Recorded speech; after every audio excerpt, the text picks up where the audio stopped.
The desert outside Tucson, Arizona, does not mourn. It does not shrink from heat, and it does not surrender its secrets easily. For thousands of years, the Catalina foothills have watched the sun burn everything it touches and swallowed whatever was left in the dark. It is a landscape that keeps things bones, stories, and, now apparently an 84-year-old grandmother who, by every account of everyone who knew her, had no reason to vanish, and no wish to do so. On the night of January 31st, 2026, that ancient silence became the backdrop for one of the most chilling and baffling disappearances in modern American history. An elderly woman beloved by her community, rooted in her routines, and connected to one of the most recognizable faces in American morning television, simply ceased to exist by morning. No crash, no scream, no goodbye, just the indifferent desert, the ticking of a quiet house, and a garage door that closed behind her for what may have been the very last time. Her name is Nancy Guthrie, and what the FBI found when they began pulling back the layers of this case shocked investigators, the public, and a family already operating at the edge of what human beings can endure. Who Nancy Guthrie was. Nancy Ellen Long was born on January 27, 1942, in Fort Wright, Kentucky. She had lived in the Tucson area for more than 5 decades, having settled there with her family in the early 1970s. She raised 3 children, Savannah, Annie, and Cameron, largely on her own, after the devastating loss of her husband, Charles Guthrie, who died at just 49 years old during a mining exploration trip in Mexico in 1988. Nancy did not collapse under that grief. She rebuilt. She planted herself into the soil of Arizona, and grew into the kind of person that communities quietly depend on. Present at every Sunday service, never missing a birthday, sharp in mind and generous in spirit, she was, by every account, a fortress of warmth. She had her rituals, her rhythms, her familiar clockwork of connection to friends and family. She was not a woman who disappeared from her own life voluntarily. And she was the mother of Savannah Guthrie, co-anchor of The Today Show on NBC, one of the most recognizable voices in American morning television, who had been preparing to co-host coverage of the 2026 Winter Olympics when her world was dismantled in a single night. The night she vanished. On the evening of January 31st, 2026, Nancy Guthrie did what she always did on a Saturday. She spent time with family. She had dinner. She played games with her relatives and laughed and talked. Family members dropped her home at her residence in the Catalina foothills north of Tucson at approximately 9:45 to 9:50 in the evening after a perfectly ordinary night. Nothing about those hours suggested catastrophe. No arguments, no unusual visitors, no shadow at the edge of the yard. She went inside. The garage door closed.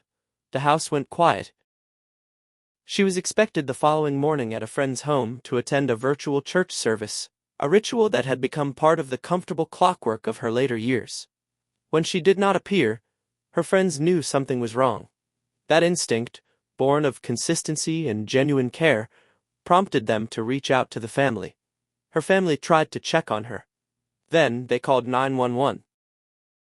By the afternoon of February 1st, 2026, Nancy Guthrie was officially reported missing. What greeted first responders when they arrived at her home in the Catalina foothills immediately confirmed their worst fears. This was not a case of a confused elderly woman wandering into the desert. Drops of Nancy's blood were found on the front porch. Pima County Sheriff Chris Nanos did not soften his words when he addressed the media. He believed Nancy had been abducted. From that moment, the full machinery of American law enforcement began to turn. What the FBI found. The Pima County Sheriff's Department led the initial response, but within hours, the FBI's Phoenix field office was deeply involved. U.S. Customs and Border Protection deployed drones over the rugged high desert terrain. Search and rescue teams, K-9 units, and helicopter crews swept the land surrounding her property. The quiet retirement community Nancy had called home for decades was transformed overnight into a federal crime scene, with black SUVs lining the roads and investigators in protective gear combing through her property for any trace of where she had gone and who had taken her. Then came the revelation that sent a visible shockwave through the investigation and through the public when it was released. the FBI obtained and reviewed footage from a Nest doorbell camera installed at Nancy's front door. On the night of her disappearance, a masked, armed individual was captured on that footage approaching her home. The figure was wearing gloves, a face covering, and a black 25-liter Ozark Trail Hiker backpack sold exclusively at Walmart. The person was described as being of average build, approximately 5 feet 9 to 5 feet 10 inches tall. Critically, the footage showed this individual deliberately ducking their head away from the camera, lens not stumbling, not hesitating, but moving with the precise, rehearsed awareness of someone who had studied the camera's position and angle in advance. Former FBI profiler Greg McCrary, consulted during the early stages of the public investigation, made a pointed observation. This was a targeted crime. The suspect had not knocked on the door randomly. Whoever this person was, they had chosen Nancy Guthrie specifically. They had studied her address, her surroundings, her routines, and the layout of her security. They knew which direction to turn their face. They knew how to approach the property in a way that minimized exposure. The FBI also confirmed that internet service disruptions had been reported in Nancy's neighborhood on the night of her disappearance.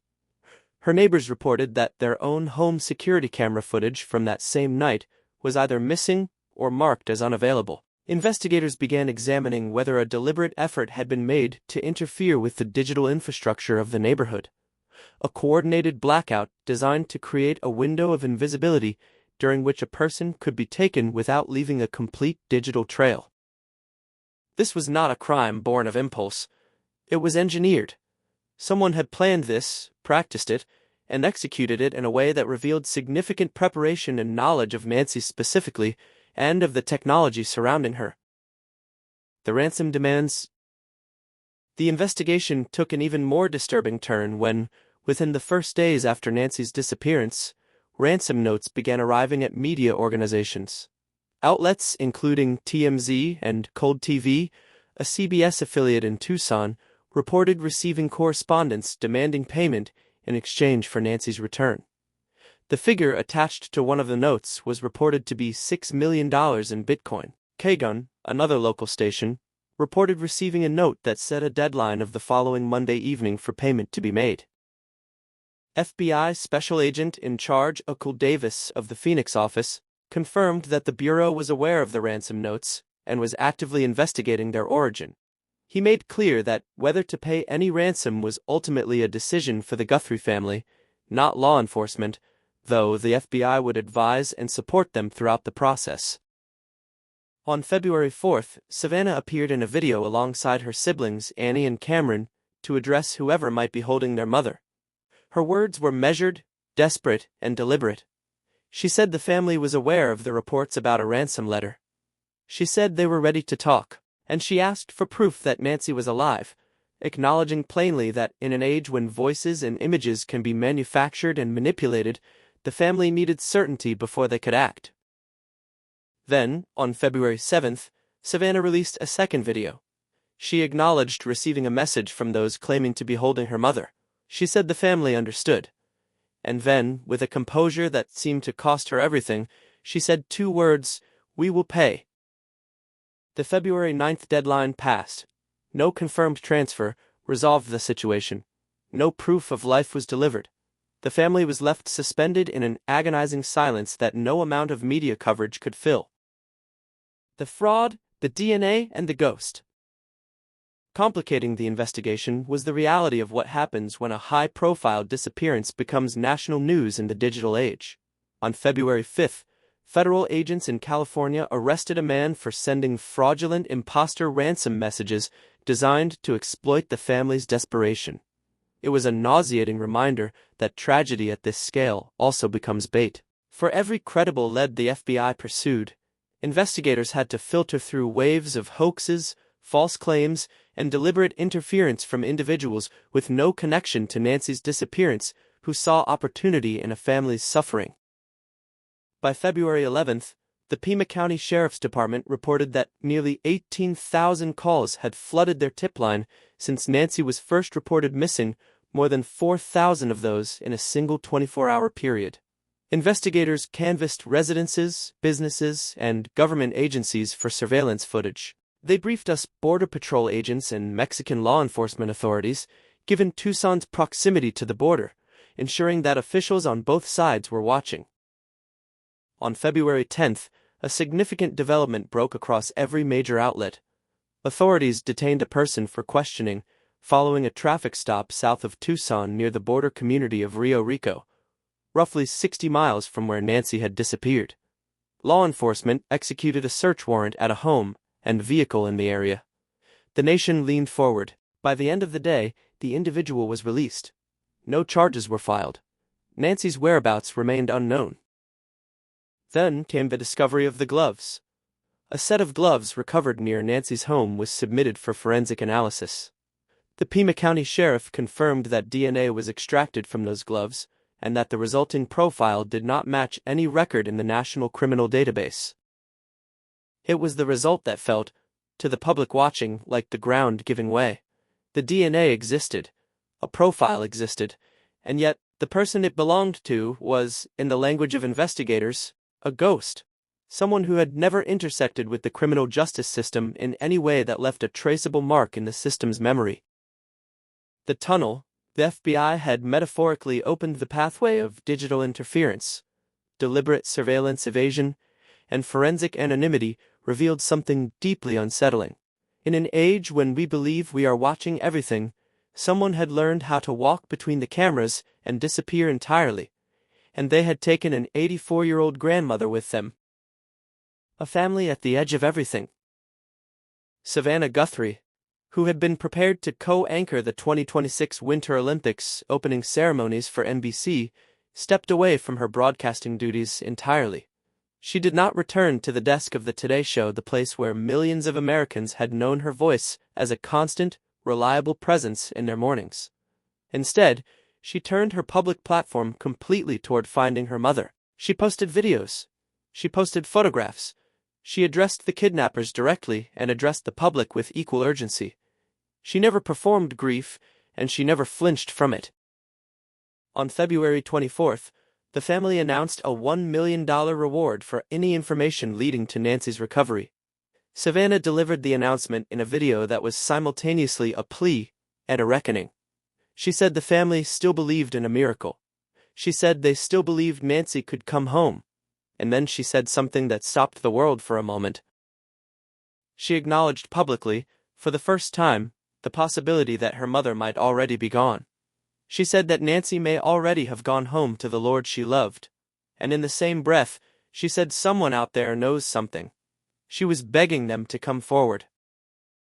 The FBI separately raised its own reward to $100,000 for information leading to Nancy's location or to the arrest and conviction of anyone involved in her disappearance.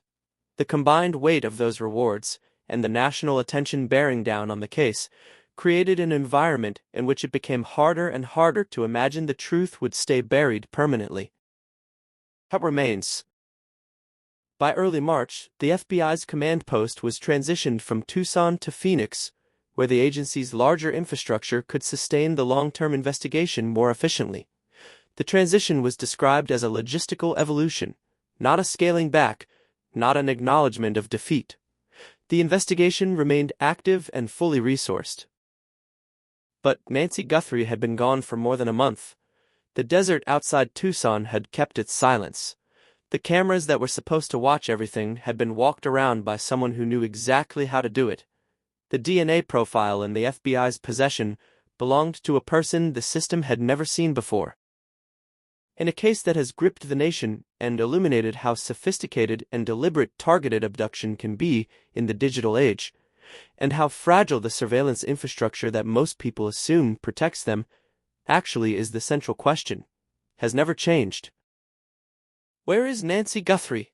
And who decided, on a quiet Saturday night in the Catalina foothills, that she was the one they wanted? Someone out there knows the answer. The FBI is still waiting for that person to make a mistake, or for someone who loves them to make the right choice. Until then, the desert keeps its silence, and a family waits.